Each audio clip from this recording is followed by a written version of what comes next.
Kaiju guy is as weird as ever. Is it just Paimon, or does it feel like he was fishing for something back there? Dr. Baiju's always been like that. Well, we have the evidence we need. Let's go find Mr. Crossell. Miss Yanfei, have you finished your investigation? I trust you will now be in a position to assess the compensation due. Yes, my investigation is indeed concluded. I can now provide a final figure for the amount payable. Wonderful. Well then, please, could you do the honors, Miss Yanfei? Of course. According to the stipulations of the contract, Mr. Crossell, you must pay Mr. Chow 10 times the original transaction price in Mora. Sure. Wait, what? Me pay her? Surely there's been some kind of mistake, Miss Yanfei. Not at all. According to my investigations and the material evidence that we've gathered, the substance claimed to be Smaragdus Jadeite that was inlaid within the Smaragdus Jadeite twin phoenix pins that you rented out to Mr. Chow was, in fact, Smaragdus nephrite. Now, the contract states very clearly that 10 times the price shall be paid should the article not be genuine. Accordingly, you are liable for this sum, which is payable to Mr. Chow in Mora. Material evidence? What material evidence? Why, Miss Yanfei, you cannot frame me like this. I spent a huge sum to obtain that Smaragdus Jadeite, and yet you claim that the ore inlaid on the hairpins is somehow fake? I demand to see your evidence. Indeed. Only a testimony from an expert witness involved in the processing of the ore can serve as an authoritative assessment of whether it is genuine. Traveler, please produce the evidence in question.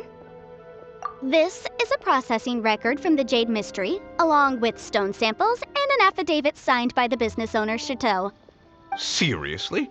Even the boss there couldn't differentiate between Smaragdus Jadeite and Smaragdus nephrite. How does this prove anything? In any case, Smaragdus nephrite is the outer layer of Smaragdus Jadeite. So I had him cut away the nephrite, he returned the valuable Jadeite core to me, and some nephrite samples remain in the store. What am I missing exactly? That's an unsubstantiated belief. Well, your claim that my ore is fake is just as unsubstantiated. And we are here to talk about evidence, aren't we? Ugh. Looks like our first piece of evidence didn't convince him at all. Seems like he came prepared. What should we do next? Hard evidence. Something legally binding. We have just the thing. Oh, come on. I meant the backup copy of the document from the Ministry of Civil Affairs. This document proves that my hairpins are the real deal, doesn't it? This is the Ministry's seal, after all. It shows that the ore inlaid on the pins is indeed Smaragdus Jadeite. Our second piece of evidence didn't work either. And this guy's getting more belligerent by the second. You know, you could be right. Perhaps the hairpins are the real deal after all. Of course I'm right. All the evidence shown supports my story. Well, hang on a moment now, because I do recall one final piece of evidence that we haven't revealed yet. Traveler, would you do the honors? What's this? Smaragdus Jadeite springs forth from stone marrow within the mountains and will bring disaster to any mere mortals who touch it. Sustained contact with Smaragdus Jadeite over a prolonged period will, in less serious cases, cause a mild malady, while in serious cases, the patient may suffer a dramatic change of personality and fall seriously ill. Mr. Crossell, were you aware of these peculiar properties of Smaragdus Jadeite? I had no idea. No idea, you say? I'd guessed as much. But for you to have rented out such a dangerous item, I'm afraid that this falls outside the scope of my work, but within that of the Ministry of Civil Affairs. However, I'm sure that the Ministry will be relatively lenient considering that, as you say, you were ignorant of the danger you posed. Don't worry, Mr. Crossell. I will make sure that all the evidence presented here will be handed over to the Ministry. I trust that you'll give them your full cooperation in their investigations. What? Wait! I knew. Oh, so you knew? Oh, dear Mr. Crossell. But if you knew of Smaragdus Jadeite's dangerous properties beforehand, why would you... Huh? No, The hairpins aren't actually... Aren't actually inlaid with genuine Smaragdus Jadeite? Is that what you were about to say? You do understand, Mr. Crossell, that this means that you will have to pay Mr. Chow 10 times the original price in Mora? Mr. Crossell, your answer, please. My client and I are waiting. Yep, he's seriously intimidating right now. It's like she's a different person. I admit it. I confess. The ore I had inlaid on those hairpins was Smaragdus nephrite. But I'm a victim in all of this too. I invested a great deal of time and money into acquiring that small amount of Smaragdus Jadeite, in the hopes of turning it into a piece of jewelry that would fetch a fine price. But after receiving it and carrying it around for a few days, I started to feel extreme discomfort. I couldn't sleep a wink or eat a single bite. I was in a constant state of agitation, too. I went to Boo Boo Pharmacy to get myself checked out, only to discover that this sort of stone cannot be worn as jewelry. But how could I let all that money go to waste? That's why I had another pair of hairpins made from Smaragdus nephrite, which is almost indistinguishable from Smaragdus Jadeite.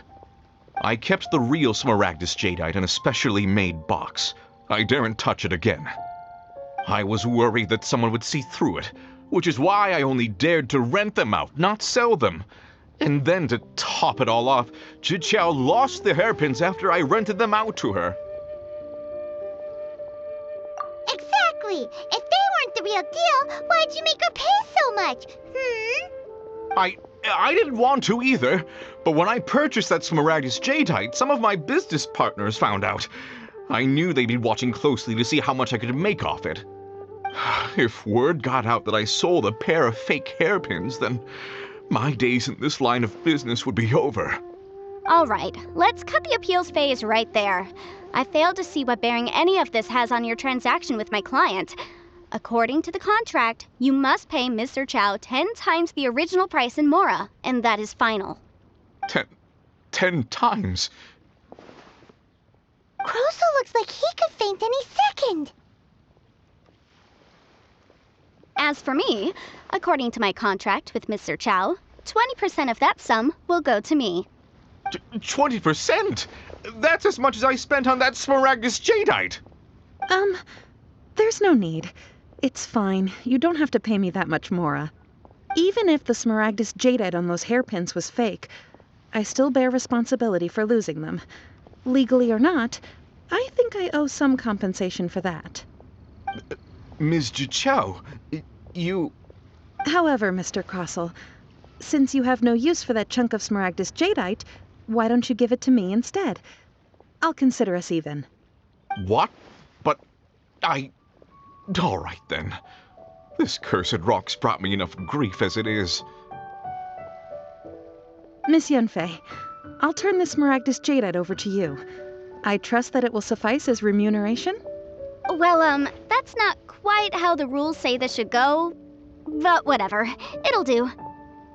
Thanks so much for your help this time, Miss Yunfei. When you have the time, I'll be sure to visit and express my thanks more appropriately. Oh, come on. No need to stand on ceremony. Now, if I may confirm this again, Mr. Chow, have you and Mr. Crossell come to an understanding? Well, yes, I believe we have. Well then, that's good. Mr. Crossell, it seems that my client has no further claims against you. Is that so? That's good. That's good. Actually, Mr. Crossell, I'd like to talk business for a second, if I may.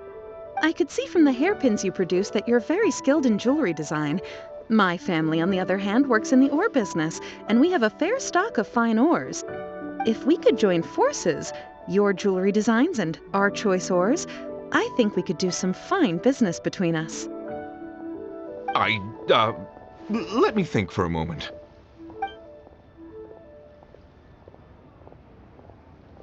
Well, that's that. And we've got the Smaragdus Jadeite that Granny wants too. All's well that ends well, eh? Exactly. Usually when someone tells us they've lost something, we end up searching all over the place for it. But this time, you managed to solve the problem with just a big stack of arrangements.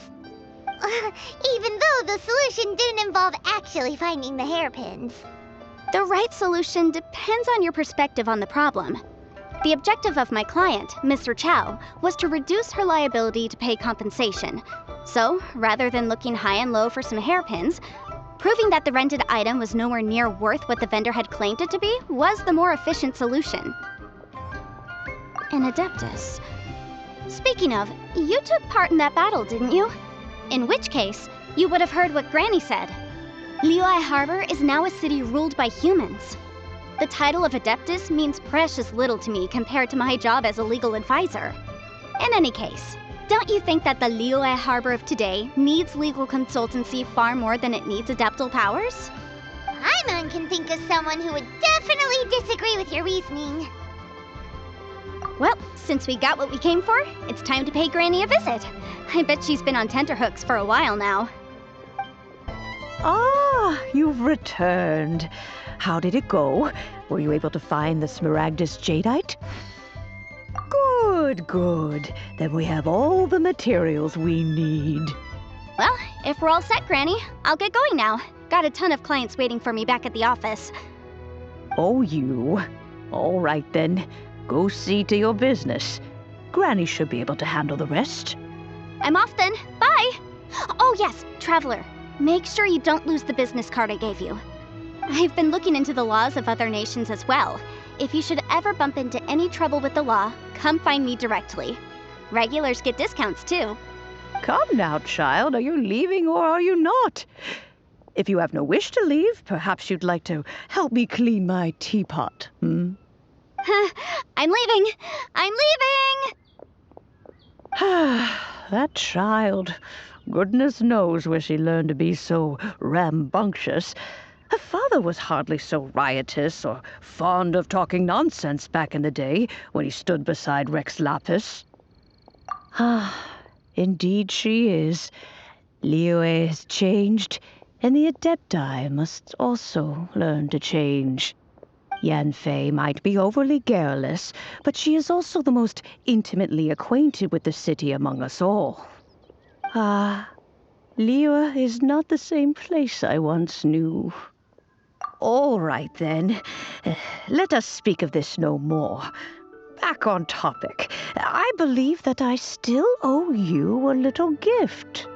Oh, Paimon's so excited! How is it made? It is but a single teapot. It shan't take long at all. Just wait here for a moment.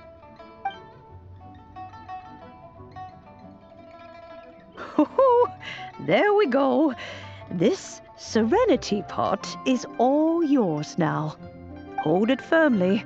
If you were to drop it, oh goodness, who knows what might happen. Take these blueprints with you as well.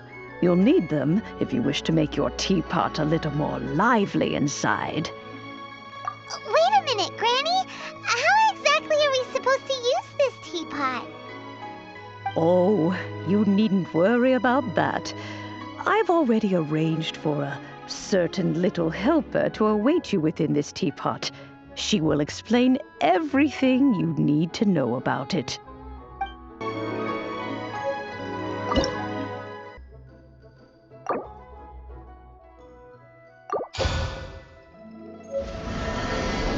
Wow! This teapot seems even bigger inside than Madame Ping's! There's even a great big house in the middle, too! Huh. But there's just a whole load of nothing around it. Paimon can't do that! Well, you're the one with the sword anyway! You do it! Still, why is it so empty here apart from that house? Oh, wait a second. What is that?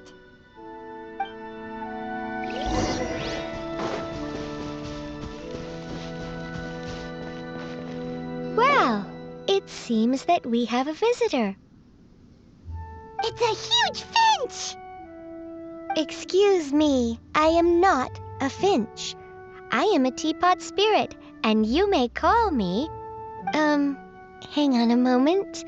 What am I supposed to be called again?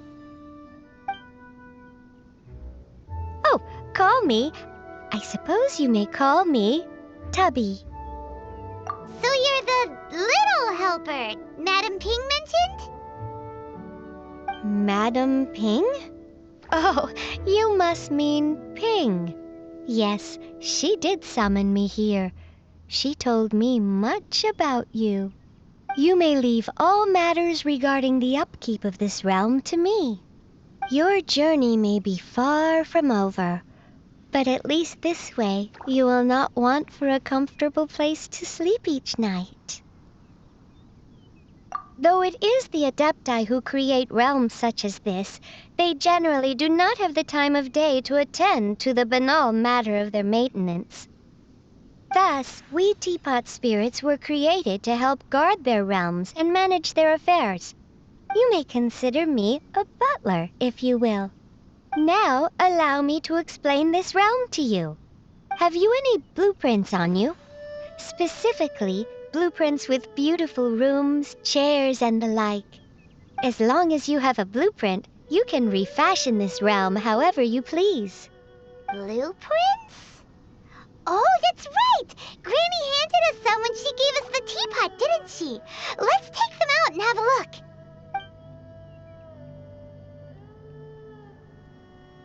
Yes, these are the blueprints I'm talking about. Go on, open them up. Just commit the image of the objects to memory and prepare the necessary materials. Then simply release the thought from your mind and the object in the blueprint shall appear within this teapot.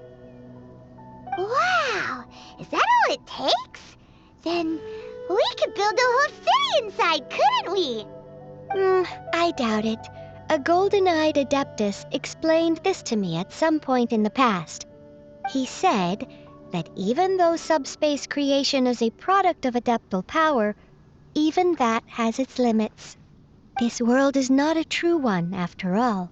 It provides merely a moment of brief respite from the mortal realm, not a means of escaping it entirely. A golden-eyed Adeptus? Paimon wonders who could that be? I hardly remember myself. What's more, I have never seen that Adeptus again since. Well, let's not dwell on that. Have a look around. Best you get accustomed to this realm. If there's anything you would like to ask, just look for me.